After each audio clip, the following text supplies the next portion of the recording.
Hey everyone, my name is Jenny and I'm a hairstylist, and today I wanted to help people get through the really rough stage when you're trying to get to blonde after you've put direct dyes on your hair, such as blues, purple, and all the greens that have been so popular in the last few years. Now you might be wondering like why blue or purple would have green, make your blonde hair turn green, and it's all because of undertones. So whenever we're making all these colors, as you look on like a color chart, there's different tones that we put together to make, like purple is blue and red, and when you have lightened hair, we have different levels of lightening, and we get to a yellow stage of lightening, and when you mix blue and yellow you get green. So it's very, very common to from blue and purple getting green hair once you've lightened it. Now you can also obviously, if you put green onto your hair, if you've done it before, you realize, and if you're watching this video, you realize that the green really stands out. This happened to me a while back. I had purple hair and was lightening it to a blonde, stripping out all the direct dyes, and I was left with a very pale green tint to my hair. And even though this is like a color correction, pretty much what you have to do is tone out the green. This can also happen, you can also get these green undertones or the tones to your hair if you've done a lot of swimming in chlorine pools. And so anyway, I just want to put this informative video out to help you get rid of those green tones without destroying your hair and over bleaching it. So I've looked at other videos when I was researching this before, when I had the green tint in my hair, and there's a lot of misinformation, which happens. But so a lot of times you would see on removing direct dyes, people pulling out stuff like this. And this is the Pravana artificial hair color extractor. It's very good, but it only works on oxidative dyes. And oxidative dyes are when you're using developer. And then there's also like Rust Eliminate, which is the same kind of deal. Those are not going to help you get direct dyes such as the green out of your hair. So let's go ahead and get into it. What you want to do first is, since you've faded the green as much as you can, and you're kind of at that point where, what do I do? You're going to be reaching for a clarifying shampoo. It's important to use this first. Well, let's talk about clarifying shampoo for a second. A lot of clarifying shampoo gets misused. So it's not, you're just washing your hair like regular shampoo. It needs to be left on your hair for about 5 minutes or longer if you can. Then after you've done that multiple times, be patient enough for that. That is going to help pollutants, the product that you've had on your hair, and that color is going to help release it from your hair. Now, it's not going to get into the cuticle and all that kind of thing, but you need to leave it on your hair for at least 5 minutes and then rinse it out and repeat as much as you can. But there is a point that you're going to get to where that just isn't going to do anything else for you. So that's when we're going to do a bleach cap or soak cap. People call it one of those two things. And that is an equal parts of bleach, developer, and shampoo. Now, I always use a clarifying shampoo to help really release all that color. And because it's so diluted, it's not going to be as strong and harmful to your hair. So also keep in mind, depending on the quality of your hair and the health of your hair, you want to be very careful about the developer that you use, because it will still lighten your hair. It's going to open up that cuticle. If you don't know what I mean by the cuticle, like if you've seen those like Pantene commercials where they show like a piece of hair and it has like scales on it, and they're saying like, oh yeah, Pantene will smooth out those scales and make it soft. Okay, well, those are cuticles that they're showing. And just like cuticles on your nails, they get dry and open up and brittle. And when you have bleached hair or colored hair, those cuticles open up. So when you're doing lightening in any way, but in the, you know, bleach cap, it's going to open up that cuticle with the developer. Now, if you have very damaged hair, it's important that you use a low volume developer, and you want to be patient and do it maybe every other week would be good.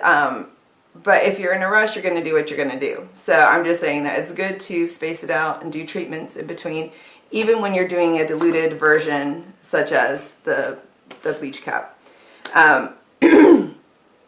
I would advise to use a 10 volume developer at first.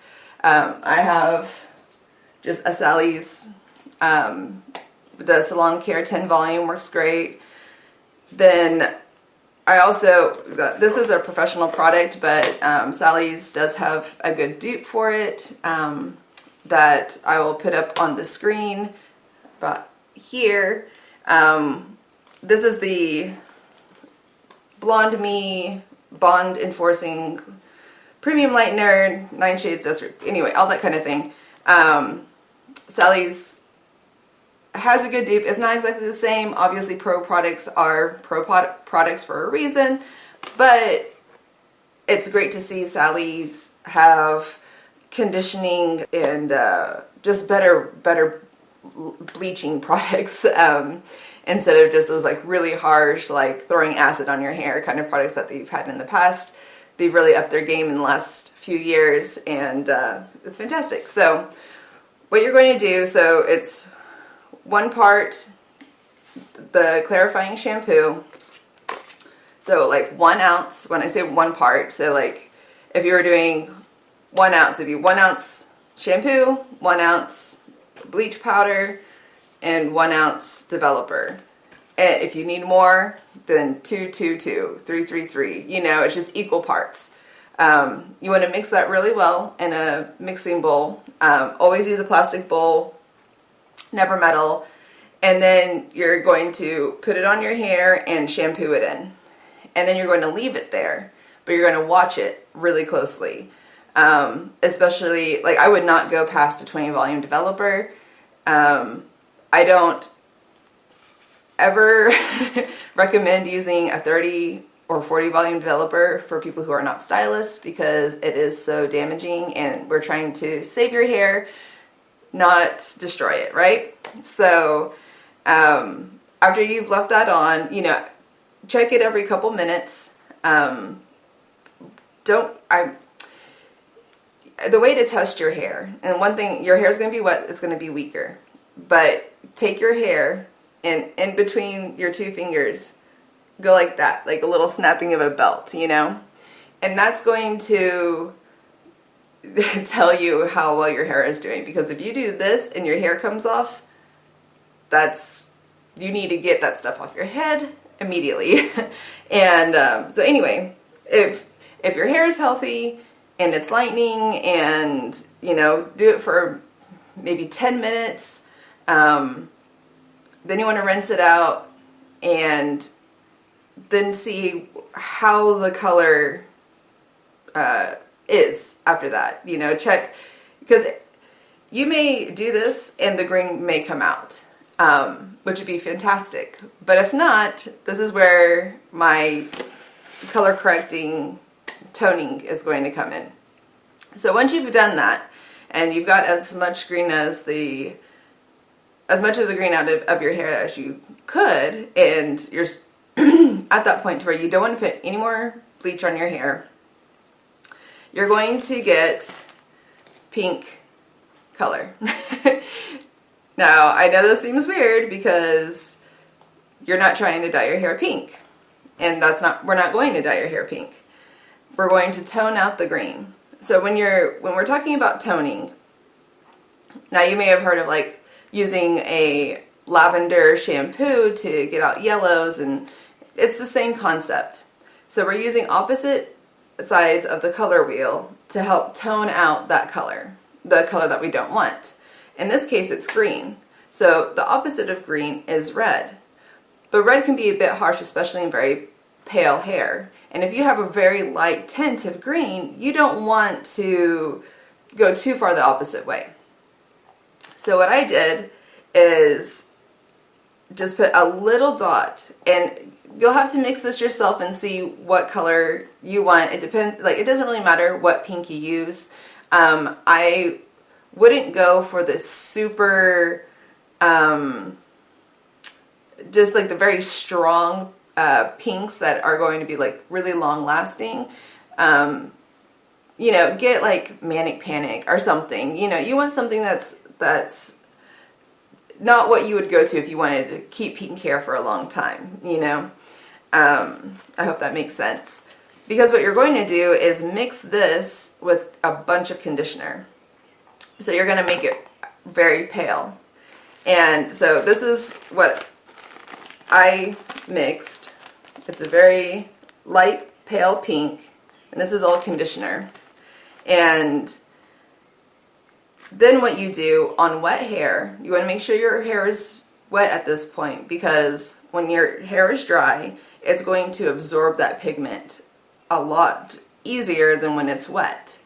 And that's why when we tone hair in a salon, we always tone on wet hair, not on dry hair, because we don't want to give you purple hair. We want to tone out yellow or whatever we're toning. We don't want to give you blue hair if we're toning out orange, you know, that sort of thing. So what you're going to do is, what's best is, if you can have a friend help you out with this, that's great. But you can do it in a mirror yourself, depending on how long your hair is especially. So you want to get your application brush, and you only want to target the places that have green. So you don't want to put it on just the straight blonde hair. You don't want to put it all over, because the hair that isn't green is going to turn pink. So, and you don't want pink hair. Now you use, if that does happen, it's no big deal.